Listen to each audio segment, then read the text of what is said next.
안녕하세요. 저는 고은 변호사들 TV의 서진수 변호사입니다. 저는 이호영 변호사입니다. 정욱 변호사입니다. 반갑습니다. 오늘은 학교 폭력의 정의가 무엇인지에 대해서 먼저 좀 알아보도록 해야 될 것 같은데 혹시 학폭위? 네, 제가 관련 법률을 좀 찾아봤는데요.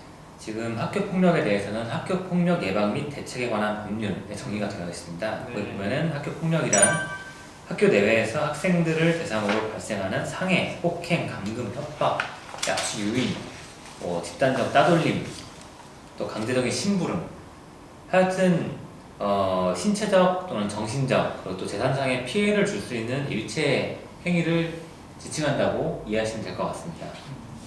제가 조금만 더 예를 들어드리면 요새는 이 초등학생들이 페이스북을 많이 쓴다고 하더라고요. 패매 아세요? 패매. 예. 해야돼요. 네, 페이스북 메시지. 패매.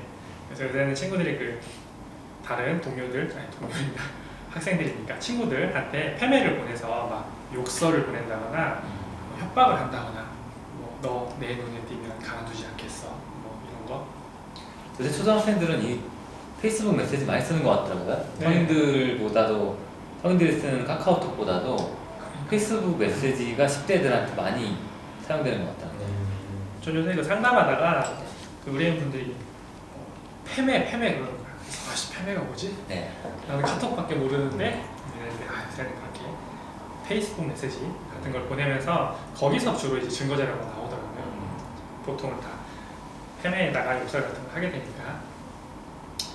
그래서 일단 그런 식으로 페이스북 메시지로 문제가 생기는 경우들도 많고, 그 밖에도 이제 카톡 같은 걸 쓴다고 하면은 그 카카오톡 단톡방 같은 걸 만든 다음에 거기다가 이제 피해 학생, 왕따를 당하는 학생을 이제 초대를 한 다음에 그 친구를 투명인간 취급을 한다거나.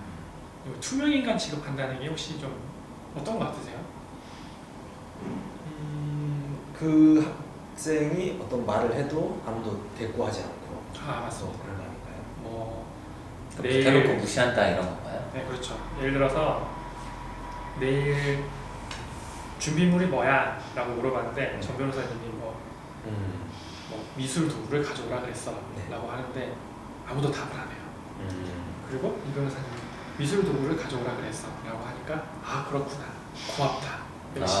그거는 다 같이 그렇죠. 짝을 다 같이 맞춰서 하는 거네 이렇게? 그런 식으로 한 학생이 하는 말을 그냥 못 본 셈 취급, 정말 투명인간처럼 취급을 하는 그런 거라고 하더라고요. 그 밖에도 카톡 감옥이라는 것도 있다고 하던데 혹시 요거는 뭔지 아시겠어요?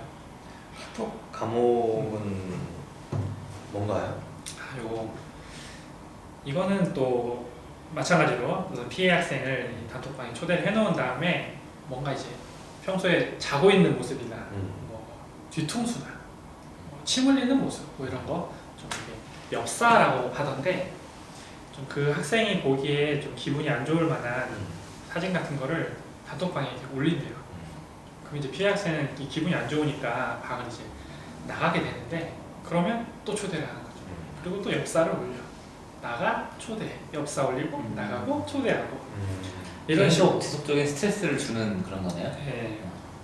사실 가해 학생들은 이게 약간 재미로 한다고 생각할 수도 있을지 모르겠는데 피해 학생 입장에서는 정말 사실 힘든 일이죠. 대단히 스트레스를 많이 받을 만한 일이고 이런 거 하시면 안 됩니다. 큰일 나요. 근데 또 가해 학생들은 피해 학생을 왕따 안 시키기 위해 우리 방에 초대를 했다 이런 식으로 변명도 할 수 있겠네요.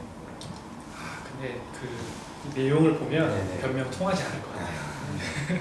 이런 식으로 요즘 이 학교 폭력이 굉장히 집단화되는 특성을 좀 가지고 있다고 하는데, 그래서 뭔가 집단으로 폭행을 한다거나 집단으로 따돌린다거나 하는 일들이 사실 요즘 많이 일어나고 있다고 합니다.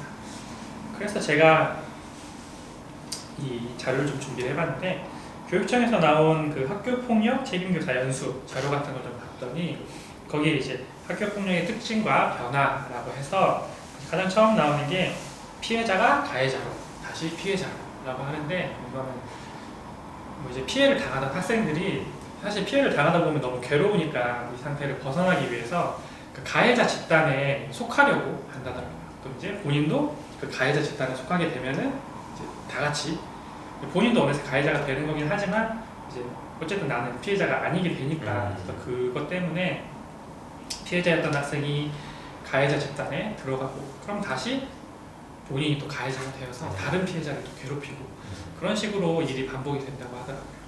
그래서 그런 일도 있다고 하고 뭐 피해 지속 기간이 길다라고 해서 뭐 일회성, 이회성, 단발성으로 좀 학교 폭력이 일어나는 경우도 있지만 입학해서 졸업 때까지 계속해서 이 아이를 괴롭히는 경우도 있다고 하고 그래서 뭐 또 다른 특징으로는 요즘 또 이제 보복의 두려움으로 신고를 잘 하지 않는다라고 하더라고요.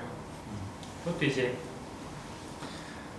피해 학생이 담당 선생님이나 부모님한테 내가 피해자다라고 알렸을 때 그 선생님이나 부모님들이 좀 이게 적절하게 잘 대처를 해서 아이를 잘 보호를 해줘야 되는데 이제 이게 제대로 안 되면은 가해 학생들이 이제 알아내는 거죠. 네가 선생님한테 일렀지.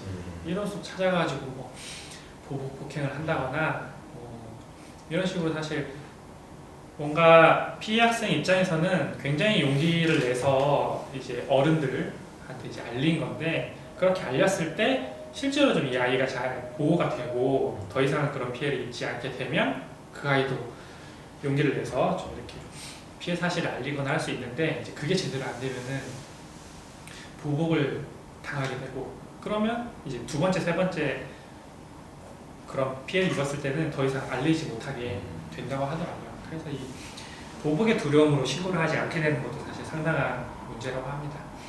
그 밖에도 뭐 저연령화라고 해서 옛날에는 뭐 중학생쯤 돼야 이제 좀 서로 치고받고 싸우고 했던 것 같은데 요즘에는 초등학교 저연령 때부터 서로 싸우기도 하고 학교 폭력도 많이 발생을 한다고 하고 여학생 폭력의 증가라고 해서 여학생 폭력 큰일입니다. 제가 딸이 있는데 아 이거 진짜 근데 뉴스에서 봤던 사례들도 거의 여학생들 사례가 네. 더 좀 자극적이고 또 약간 잔인한 방법의 폭행이나 괴롭힘이 많이 보도가 됐던 것 같아요. 얼마 전에 그 수원 노래방 폭행 사건 네. 혹시 아세요? 네.